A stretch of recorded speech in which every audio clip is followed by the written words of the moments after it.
भारतीय भाषा केंद्र जवाहरलाल नेहरू विश्वविद्यालय परिवार की ओर से आदिवासी साहित्य स्वरूप और संभावनाएं विषय पर आयोजित गोष्ठी में मैं आप सबका स्वागत करता हूं।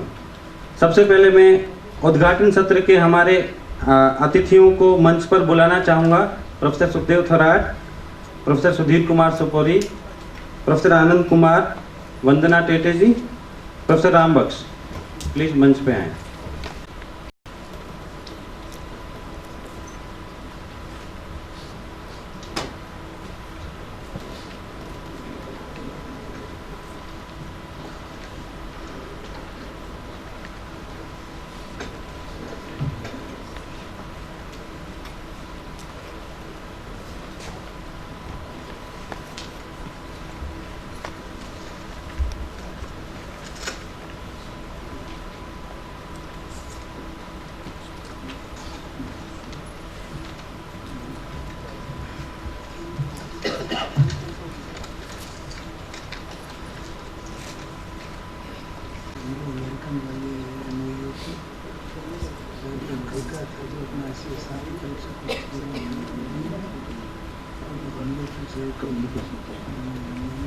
मंच पे उपस्थित प्रोफेसर सुखदेव थोराट, अध्यक्ष ICSSR, प्रोफेसर सुधीर कुमार सोपोरी, कुलपति जवाहरलाल नेहरू विश्वविद्यालय, प्रोफेसर आनंद कुमार, समाजशास्त्री, प्रोफेसर राम बख्श, अध्यक्ष भारतीय भाषा केंद्र, और वंदना जी, संपादक झारखंडी भाषा साहित्य संस्कृति अखड़ा।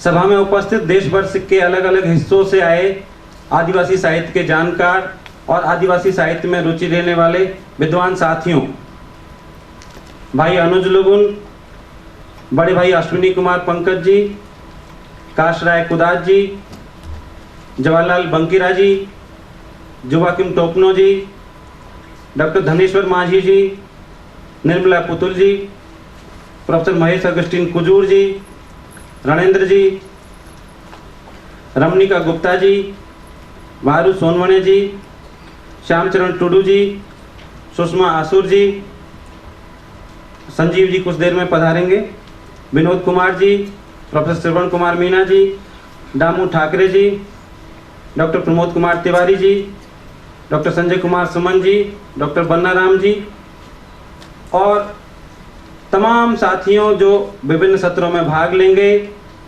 वक्ता के रूप में, श्रोता के रूप में, JNU के मेरे अध्यापकों और प्रिय मित्रों, आदिवासी साहित्य स्वरूप और संभावनाएं विषय पर आयोजित इस सेमिनार में मैं आपका स्वागत करता हूं।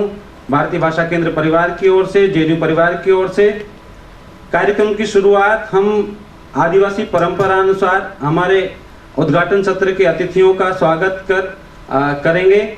इसके लिए मैं कविता, गीतांजलि और उषा किलो को बुलाऊंगा कि वो आदिवासी परंपरा अनुसार हमारे अतिथियों का हाथ धुला करके स्वागत करें।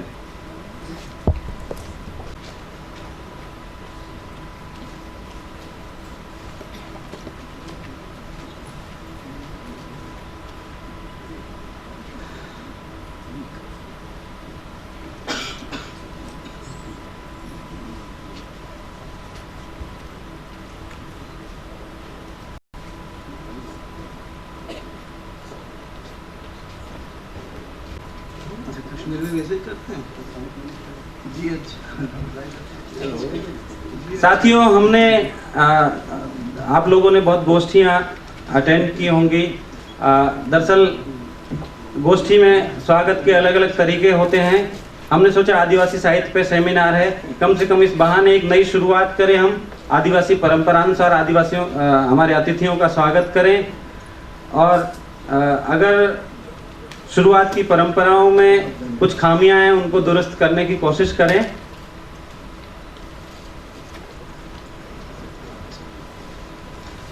इसके बाद मैं सुषमा आसुर जी से निवेदन करूंगा कि वो सखवा पत्ता भेंट कर हमारे अतिथियों का स्वागत करें।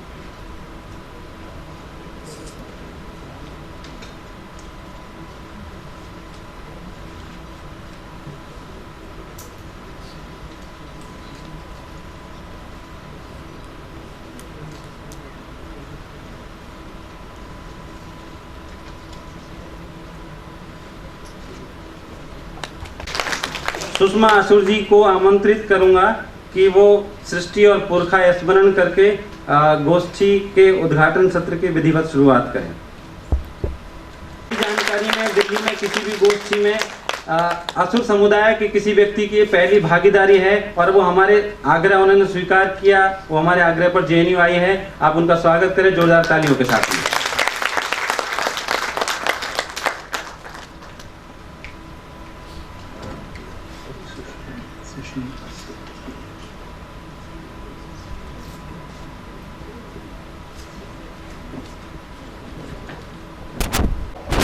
हे सिरमारिनको पुर्खाको, हे ओत्रिनको पुर्खाको, हे आजा, हे आजी, बोंगा लेकान उरुंगो गोस्या, चानु लेकान लाउपा गोस्या, चैरो कोना दासो फका, उत्तर दक्षिण पूर्व पश्चिम, झिलमिल ओत कोयोला सिरमा, पटिया लेकान बिल्ला, डूबा लेकान दबावला, डबुरा सिंह जानवर ओड़े, गुरु नई शाम, आम आला सिरजावला, आम आला बनावला, आम लो थरावतना, आम लो सटावतना, तिसिंगरा खुशीरा दिन रे, तिसिंगरा उहार रे, इंग आम माली होकोन, इंग आम माली चेंगा, इंग आम के रादिनी, इंग आम के गोहरातनी, इंग लो दुड़ू में, इंग लो कहड़ी में, मी पुरु झारा, मी पतड़ी, ताड़ी घोटो, इंग लो गति जोम में, हे आजी, हे आजा, जोहार, जोहार।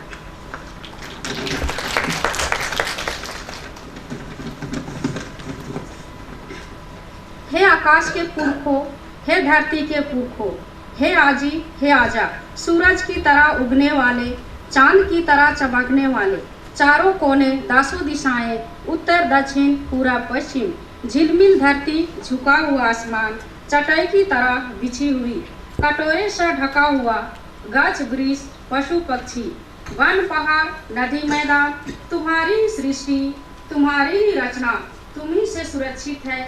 आज इस आशा के दिन हम तुम्हारी संतान, हम तुम्हारे छुआ पुता, हम तुम्हें बुलाते हैं, हम तुम्हें बुआते हैं। हमारे संग बैठ लो, हमारे संग बतिया लो, एक दोना हड़िया, एक पतल तहड़ी भात हमारे साथ खा लो। हे आजा, हे आजी, जोहार, जोहार।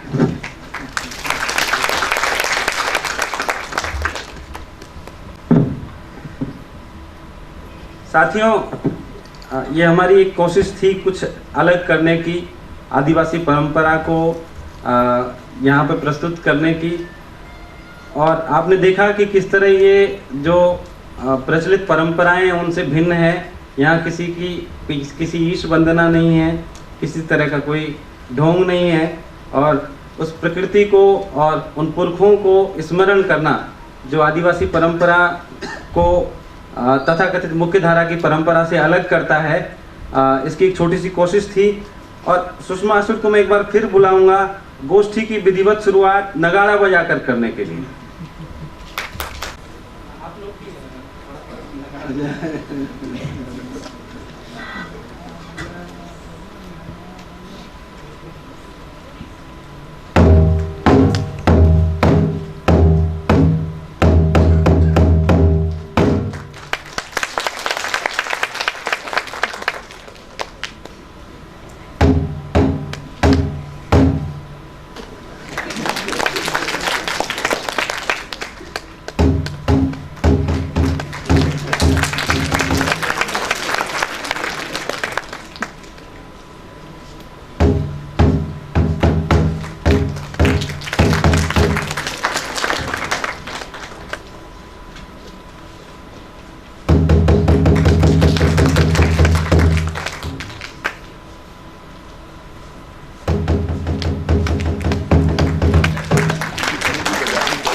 अब मैं सोनम, रेणु और सिमी चौहान को बुलाऊंगा कि हमारे उद्घाटन सत्र के अतिथियों को आदिवासी गमछा प्रदान कर उनका स्वागत करें।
मैं शुक्रगुजार हूँ वंदना जी का।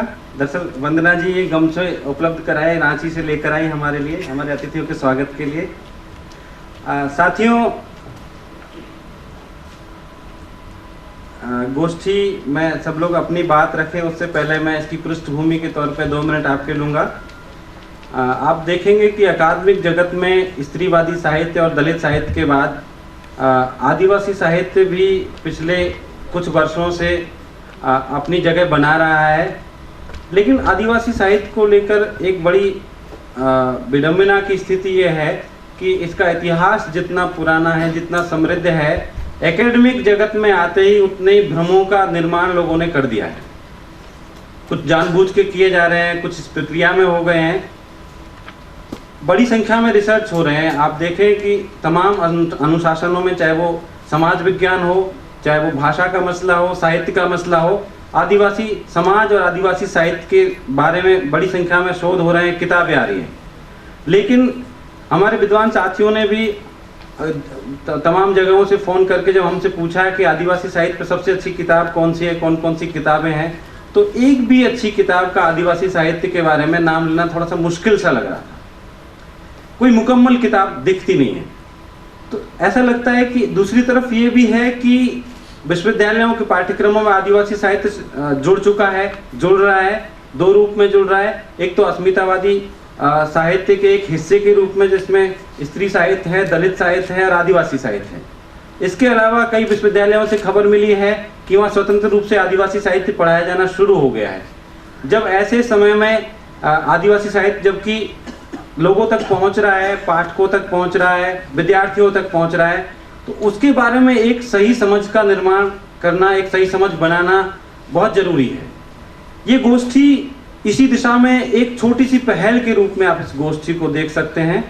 इसकी योजना बनाते वक्त हमारे दिमाग में यही था कि आदिवासी साहित्य के क्षेत्र में जो लोग लगातार लंबे समय से काम कर रहे हैं, उनको हम दिल्ली में बुलाएं, JNU में बुलाएं और उनकी बात सुने।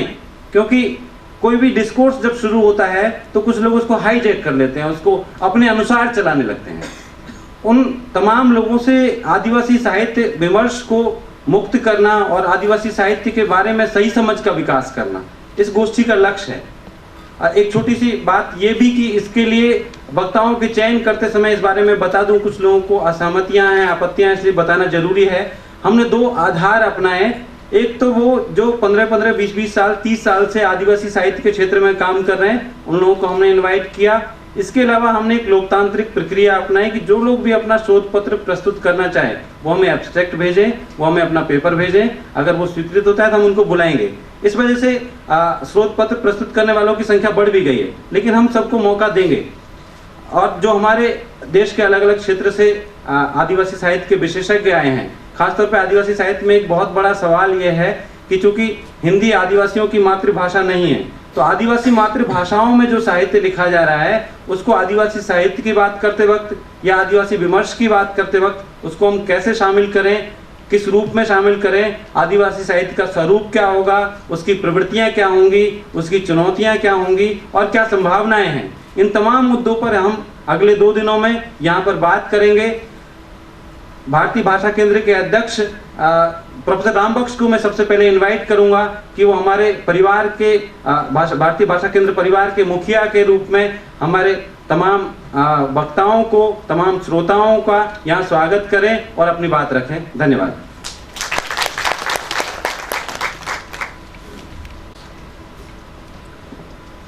नमस्कार।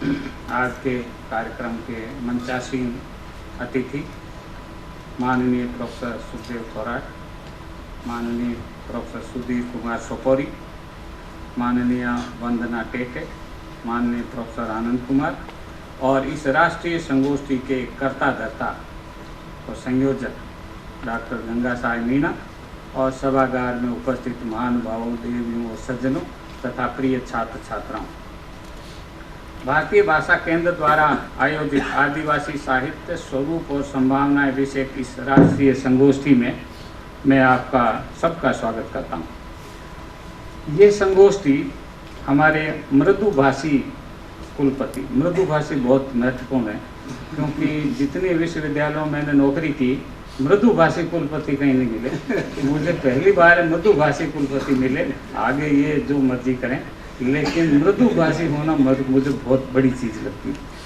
प्रोफेसर सोपोरी की प्रेरणा से और सहयोग से इस गोष्ठी का आरंभ हुआ। आपने कहा आगे बढ़ के कि आप लोग कोई संगोष्ठी आयोजित करें। माननीय प्रोफेसर सुखदेव थोराट ने हमारे इस संकल्प को सहारा दिया, कुछ अनुदान दिया और डॉक्टर गंगा साई मीणा ने इस स्वप्न को मूर्त रूप दिया, जिसके उद्घाटन समारोह में आप और हम सब सम्मिलित हुए हैं। भारतीय भाषा केंद्र के अध्यक्ष के रूप में मैंने सिर्फ ये किया है कि मैंने कुछ नहीं किया।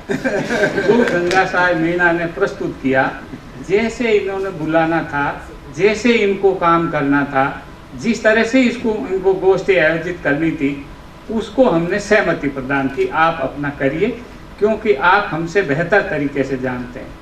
इसलिए ये अगर इसे इनके यथावत प्रस्ताव को स्वीकार करना, ये हमने किया। और मैं ये देख रहा हूँ कि मीणा जी ने इस कार्यक्रम को सफल बनाने के लिए बहुत कड़ी मेहनत की है और जिसका फल ये है कि बहुत सारे लेखक बंधु और कार्यकर्ता हमारे बीच में आए हैं। हालांकि समय कम होता है और घर वालों को थोड़ा कम बोलना चाहिए और मुझे मीणा जी ने समझाया भी था कि आप खाली स्वागत वगैरह करें और बाकी हम गोष्ठी की अच्छी अच्छी बातें करेंगे। लेकिन मेरे दिमाग में कुछ प्रश्न हैं और मैं ये सोचता हूँ कि आदिवासी साहित्य के इतने मर्मज्ञ विद्वान हैं, तो मेरी शंकाएं मन में ही नहीं रह जाए और बाद में मैं किसे पूछूंगा। तो मैं ये सार्वजनिक रूप से पूछ देता हूँ ताकि आगे आने वाले सत्रों में उन पर चर्चा हो और मुझे भी इस विषय में कुछ जानकारी मिले। आदिवासी साहित्य पर बात करने के साथ समाज पर भी आपको बात करनी होगी और समाज शास्त्रियों के सामने समाज की बात करना बहुत थोड़ी हिमाकत जैसी भी है, लेकिन तो भी मैं कुछ बातें आपसे कहना चाहता हूँ। मुझे ऐसा लगता है कि ये जो वर्तमान हमारा समाज है आज का, ये यथा स्थिति के दौर से गुजर रहा है। समाज मानता है कि जो है उसे बचाए रखना बहुत जरूरी है। परिवर्तन अच्छा नहीं है, परिवर्तन होगा तो और भी बुरा होने की संभावना है। इसलिए किसी प्रकार का परिवर्तन होते ही हम उसके विरोध में खड़े होते हैं। बीए का पाठ्यक्रम 4 वर्ष का मत करो, शिक्षा में निजीकरण मत करो, उतना ही खर्चा सरकार करती रहे जितना अब तक करती आ रही है, कम से कम बांध मत बांधो, नदियों को बहने दो, पेड़ों को सांस लेने दो, आदि आदि अनेक बातें अखबारों में छपती है और हम इस पर रहते हैं कि जितनी ये पृथ्वी हमारी है उस वो बची रहे, यथा स्थिति बनी रहे, ज़्यादा सुधार उधार हमको नहीं चाहिए, ऐसा मुझे लगता है।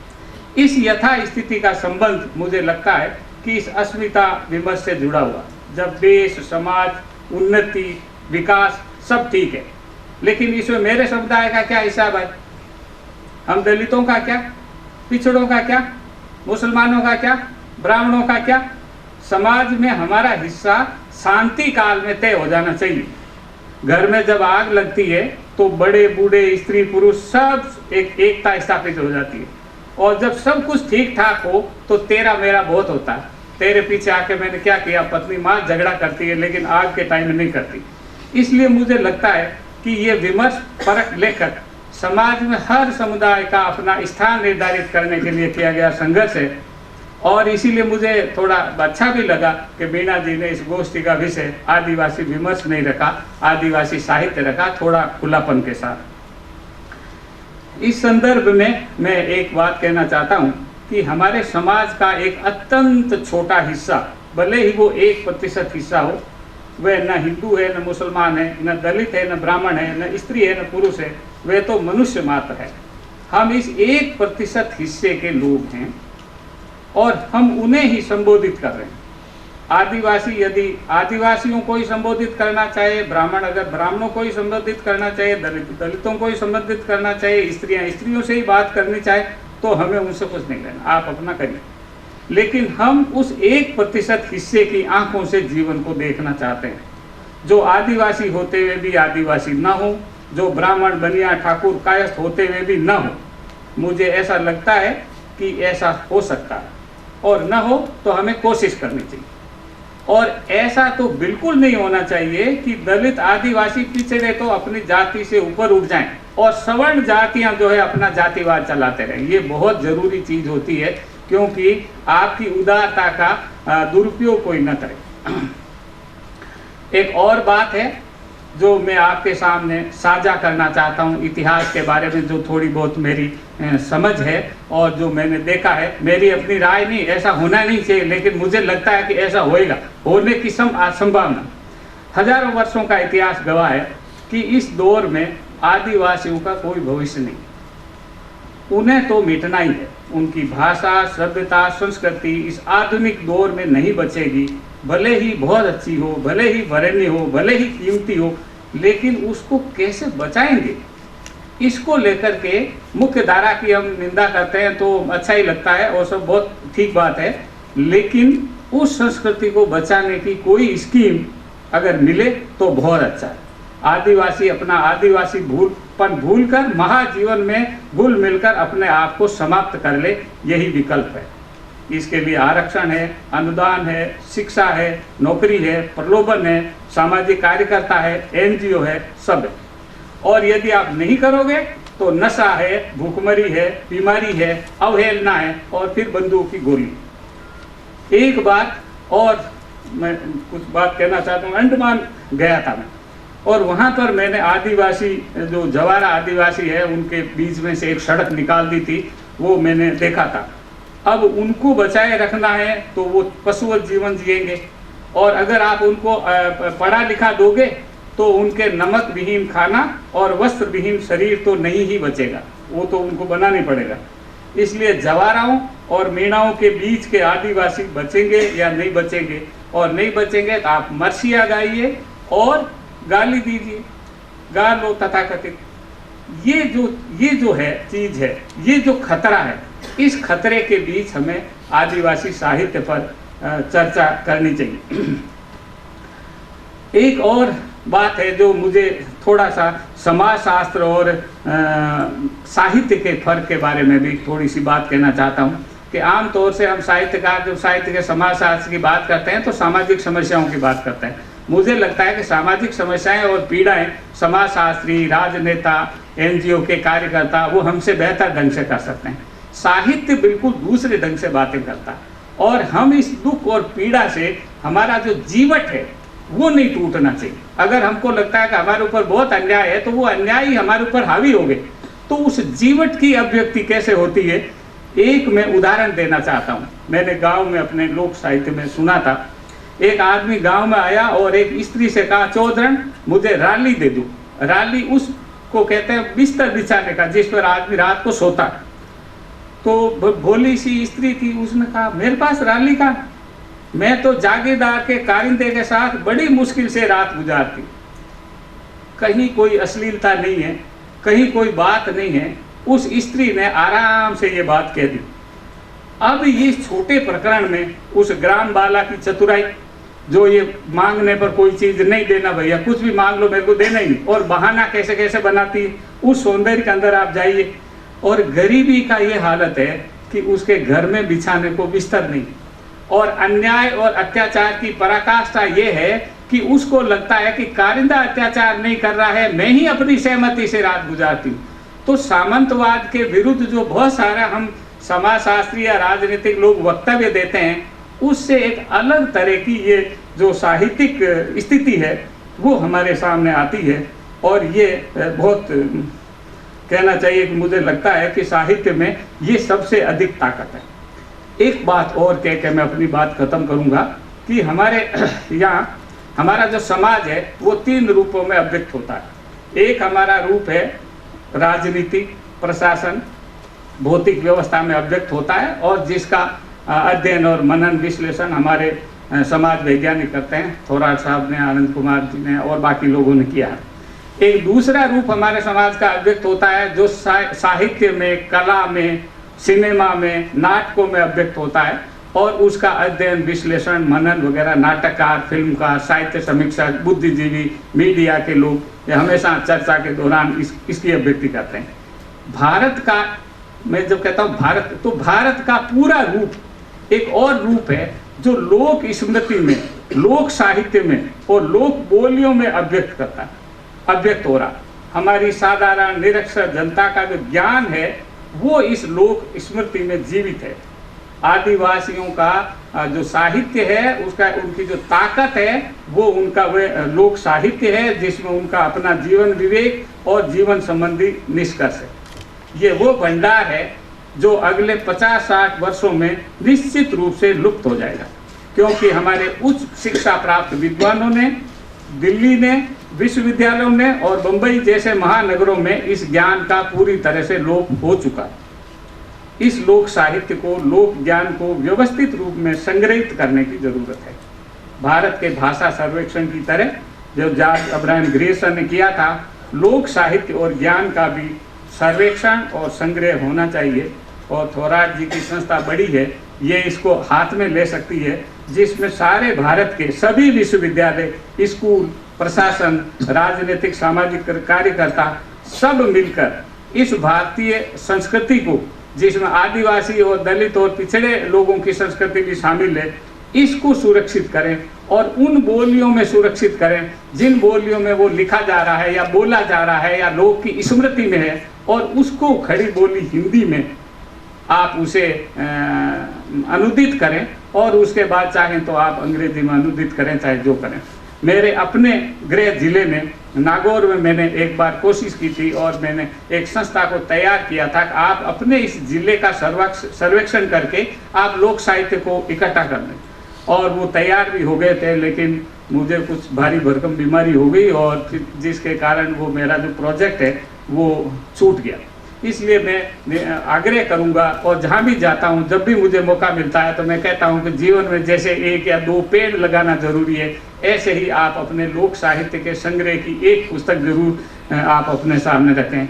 निर्मला जी हैं, रणेंद्र जी हैं, हरिराम मीणा हैं और लेखक हमारे आए हैं, वो साहित्य सृजन करते हैं। उस सृजन के साथ साथ जो हमारे पूर्वज बोलते लिखते थे उनको भी आप संग्रह करें, और जब वो संग्रह हमारे सामने आएगा लिखित रूप में, तब हमारे सामने आदिवासी साहित्य का स्वरूप समझ में आएगा।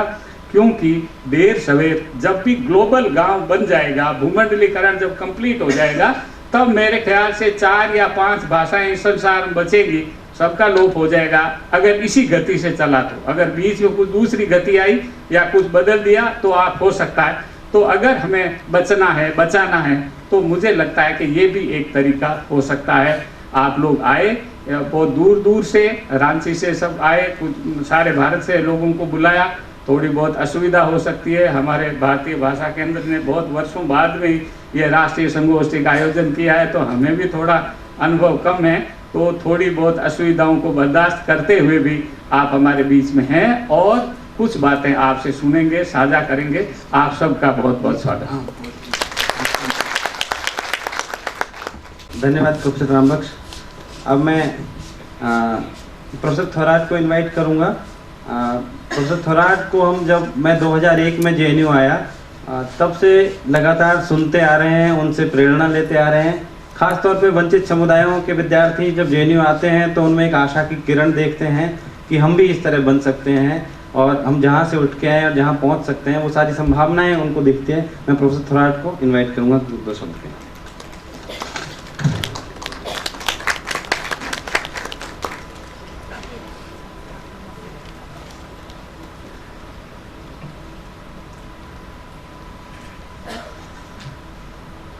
प्रोफेसर सुधीर सपोरी, कुलपति JNU, professor Anand Kumar, professor वंदना टेटे, प्रोफेसर रामबख्श, अध्यक्ष भारतीय भाषा केंद्र, सुषमा आशु और प्रोफेसर मीना, भाई और बहनों।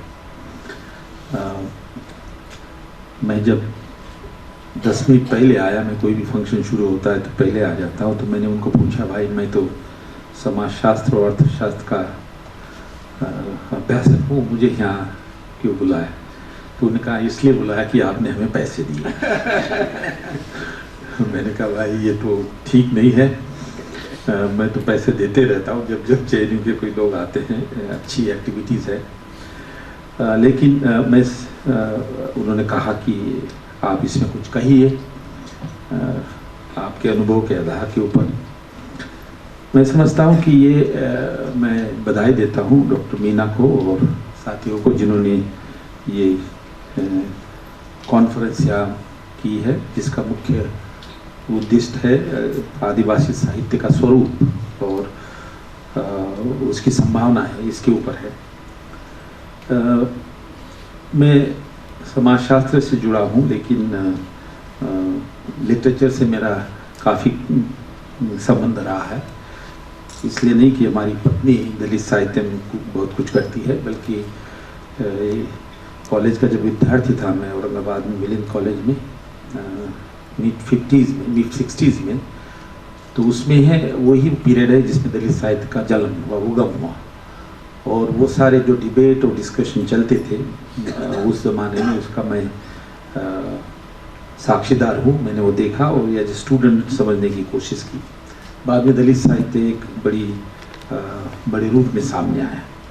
मुझे सिर्फ 2 बातें करनी है यहाँ पर उसको लेके। ये है कि जब दलित साहित्य का उगम हुआ 60s में, मिड 60s में, तो जो मुख्य धारा के क्रिटिक्स थे उन्होंने ये कहा था कि भाई